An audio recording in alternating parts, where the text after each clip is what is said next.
নোয়াখালীর ঐতিহ্যবাহী বিখ্যাত পান্তুয়া পিঠা খুবই মজাদার, খুবই সহজে আপনারা বানিয়ে নিতে পারবেন। শীত তো চলে এসেছে, এখন পিঠা খাওয়ার ধুম। যে যেরকম পছন্দ করেন সহজভাবে সবাই বানিয়ে নিতে পারবেন।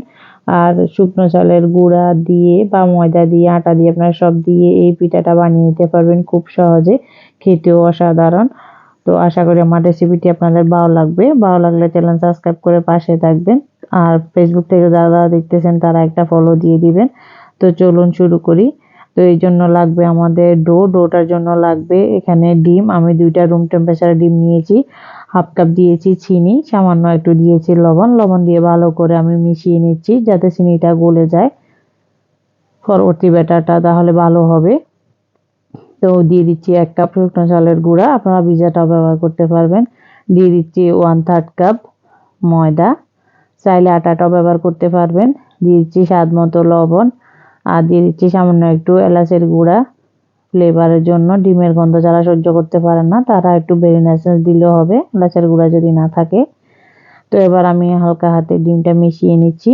তো মিশিয়ে নেওয়ার পর এবার আমি এখানে 1 কাপ থেকে অল্প কম দুধ নিয়েছি, তবে আমার পুরোটা লাগেনি, 3/4 কাপ নিয়েছিলাম।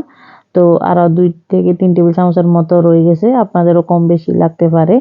তো আমি 2 থেকে 3 বার করে দিয়ে ব্যাটারটা রেডি করে নিয়েছি। দেখুন ব্যাটারটা একবার পাতলাও হবে না, আবার একেবারে ঘনও হবে না।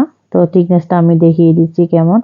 তো আমি একদম ভালো করে স্মুথ করে এটাকে ফেটিয়ে নিয়েছি। ফেটিয়ে নিয়ে 10 মিনিটের জন্য রেস্টে রেখে দিচ্ছি। এদিক দিয়ে ভিতরের পুরের জন্য লাগবে আমাদের ডিম। তো আমি আরও 2টা ডিম এখানে পোস্ট করে নিচ্ছি। বিশেষত আমাদের 2টা কুসুমের দরকার, তাহলে ভিতরের যেই কাটার পরে যে শেপটা দেখা যাবে কুসুমের কারণে অনেকটাই স্মুথ আর অনেকটা লোভনীয় আকর্ষণীয় লাগবে। দিয়ে দিচ্ছি সামান্য একটু চিনি আর লবণ। তো দিয়ে আমি এটাকে একদম লোতে করে ভেজে নিচ্ছি যাতে এটা শক্ত না হয়ে যায়, যেহেতু পরবর্তীতে এটা আরও ভাজা হবে। তো এবার আমি দেখুন আলতো হাতে সাইড টু সাইড করে একটু ভাঁজ দিয়ে ভেজে নিচ্ছি। তো ভেজে নিয়ে কুসুম যাতে না ভাঙে পর্যাপ্ত পরিমাণে এটাই খেয়াল রাখবেন। তো আমার ডিমটা ফোস হয়ে গেছে, এবার ব্যাটারটা রেস্ট থেকে আর একটু আমি মিশিয়ে নিচ্ছি ভালো করে। তো এবার ডিমটা দিয়ে দিচ্ছি, গরম অবস্থা থাকতে ডিমটাও দিয়ে দিচ্ছি। দিয়ে এবার আমি ভেজে নেব এটাকে ডুবো তেলে।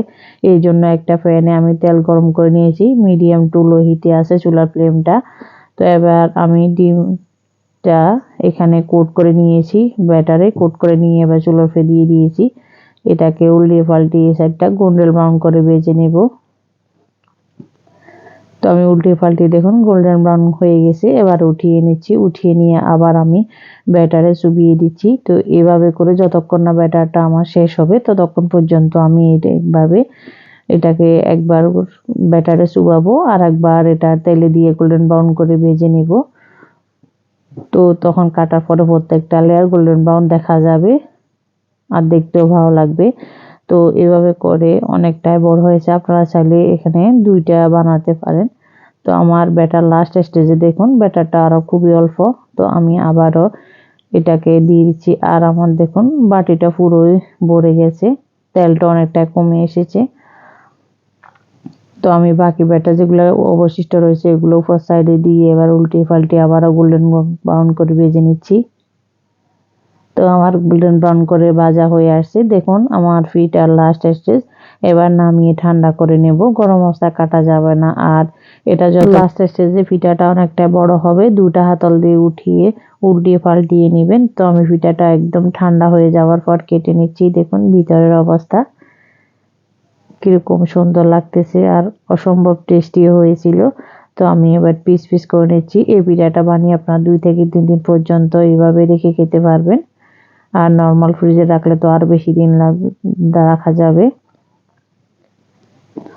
তো আশা করি রেসিপিটি আপনাদের ভালো লেগেছে। ভালো লাগলে চ্যানেল সাবস্ক্রাইব করবেন। ফেসবুক থেকে যারা দেখতেছেন তারা একটা ফলো দিয়ে দিবেন। বেশি বেশি করে লাইক কমেন্ট শেয়ার করবেন। তো একটা পিস ভেঙে দেখাচ্ছি, সফট এবং তুলতুলে। আল্লাহ হাফেজ।